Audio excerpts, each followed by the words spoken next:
News చూస్తున్నాం. తిరుపతిలో మళ్లీ చిరుత కనిపించింది. నగరంలోని ఉపాధ్యాయ నగర్ శివారులో చిరుతను చూసిన స్థానికులు అటవీ శాఖ అధికారులకు సమాచారం అందించారు. అయితే అధికారులు వచ్చేలోపు చిరుత అటవీ ప్రాంతంలోకి వెళ్లిపోయింది. మరోసారి జనావాసాల్లోకి చిరుత రావడంతో స్థానికులు తీవ్ర భయాందోళనకు గురయ్యారు. చిరుతను ఎలాగైనా బంధించాలని నగరవాసులు కోరుతున్నారు. చిరుత సంచారంతో రాత్రి సమయంలో బయటకు రావాలంటే హడలిపోతున్నారు. ఈ నేపథ్యంలో చిరుత కదలికలపై అటవీ శాఖ అధికారులు నిఘా పెట్టారు. ఇదే అంశం గురించి మరింత సమాచారం మా కరెస్పాండెంట్ సెల్వం తిరుపతి నుంచి ఫోన్ ద్వారా సిద్ధంగా ఉన్నారు.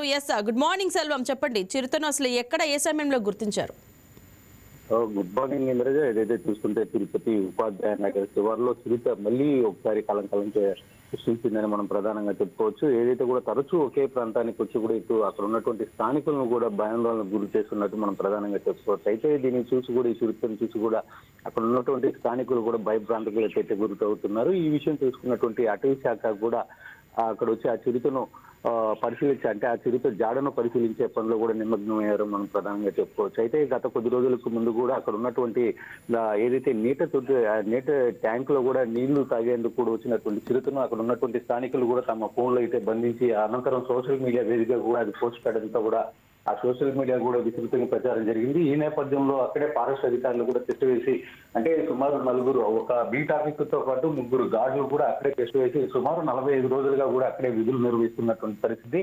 ఈ నేపథ్యంలో నిన్నటి రోజు రాత్రిని కూడా అక్కడ ఆ చిరుత ఒక పెద్ద గోడను దాటుతూ కూడా ఇటు అక్కడ ఉన్నటువంటి స్థానికులను కూడా భయాందోళనకు గురి చేసిందని మనం ప్రధానంగా చెప్పుకోవాలి. అయితే దీనికి సంబంధించి అక్కడే ఉన్నటువంటి 45 రోజులుగా ఉన్నటువంటి గార్డ్స్ కూడా రాత్రి 7 గంటల తర్వాత కూడా ఎవరిని కూడా ఆ పరిసర ప్రాంతాల్లో తిరగనివ్వకుండా కూడా చూసినటువంటి పరిస్థితి. ముఖ్యంగా అక్కడ ఒక బ్యానర్ ను కూడా ఏర్పాటు చేసి దాంట్లో ముఖ్యమైన సూచనలు కూడా ఏర్పాటు చేసి ఎవరు ఈ టైం తర్వాత కూడా తిరగకూడదని చెప్పి కూడా ఒక బ్యానర్ ను కూడా ఏర్పాటు చేశారు. అనంతరం వీటిని కదలికలు గుర్తించేందుకు 3 ట్రాప్ కెమెరాలను కూడా ఇప్పటికే ఏర్పాటు చేశారు. అయితే నిన్నటి రోజున ఈ పులి ఏదైతే కూడా ఆ ప్రాంతాల్లో సంచరించడంతో మరింత భయాందోళనకి అయితే కూడా అక్కడ ఉన్నటువంటి కూడా గురవుతున్నట్టు పరిస్థితి. ఈ నేపథ్యంలో వాళ్ళు ప్రధానంగా ఒకటే డిమాండ్ చేస్తున్నారు.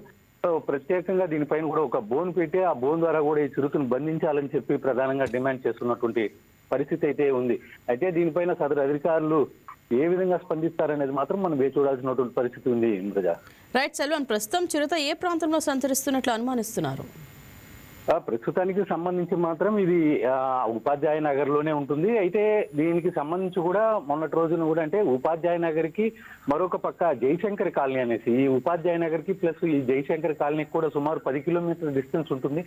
ఈ ప్రాంతంలో కూడా మొన్నటి రోజున చిరుత సంచరించిందని చెప్పి ఇక్కడ ఉన్నటువంటి స్థానికులు కూడా చెప్తున్నటువంటి పరిస్థితి. అయితే ఈ చిరుత తను ఉన్నటువంటి ప్లేస్ నుంచి 20 కిలోమీటర్ల రేడియేషన్ లో కూడా నిత్యం సంచరిస్తుంటుందని చెప్పి కూడా ఇటు అధికారులు అయితే కూడా భావిస్తున్నారు. ఏదేమైనప్పటికీ ఈ కొండ ప్రాంతంలో ఉన్నటువంటి వాసులు కూడా సురక్షితంగా ఉండాలా, ఏదైతే రాత్రి 7 తర్వాత కూడా బయటకు రావద్దని చెప్పి కూడా ఇటు అధికారులు అయితే కూడా సూచిస్తున్నటువంటి పరిస్థితి అయితే ఉంది. Indraja, right, thank you Selvam.